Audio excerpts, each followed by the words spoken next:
Hello friends, welcome to my channel. இன்றைக்கி நம்ம பீட்ரூட்டில் ஒரு டிஃப்ரெண்ட்டான ரெசிபி ட்ரை பண்ண போகிறோம். பீட்ரூட் சாப்ஸ் கண்டிப்பாக ட்ரை பண்ணி பாருங்கள், ரொம்பவே சூப்பராக இருக்கும். ஸோ ஜாரில் தேங்காய், மிளகு, சோம்பு அதை வந்து இடித்து வச்சுக்கோங்க. பீட்ரூட்டை இந்த ஷேப்பில் ஸ்லைஸ் பண்ணி வச்சுக்கோங்க, அப்போ தான் சூப்பராக இருக்கும். நல்லா இந்த தின் ஸ்லைஸில் ட்ரையாங்கிள் ஷேப்பில். ஸோ நம்ம கடாயில் 2 ஸ்பூன் எண்ணெய், கொஞ்சமாக கடுகு, வெங்காயம், கருவேப்பிலையும் போட்டுக்கலாம். எவ்வளோன்றதை டிஸ்கிரிப்ஷனில் டாப் கமெண்ட்ஸ்லையும் தரேன், கண்டிப்பாக செக் பண்ணி பாருங்கள். இதை நல்லா வதங்கிட்டு நம்ம பீட்ரூட்டையும் போட்டு நல்லா வதக்கலாம். ஒரு 2 நிமிஷம் மூடி வைங்க, அப்போ தான் சூப்பராக வதங்கிடும்.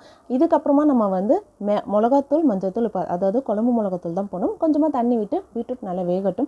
நான் இஞ்சி பூண்டு பேஸ்ட் போட மறந்துட்டேன், அது எண்ணெயிலே போட்டுக்கலாம். ஸோ 1/2 டேபிள் ஸ்பூன் இஞ்சி பூண்டு பேஸ்ட்டும் போட்டுக்கோங்க.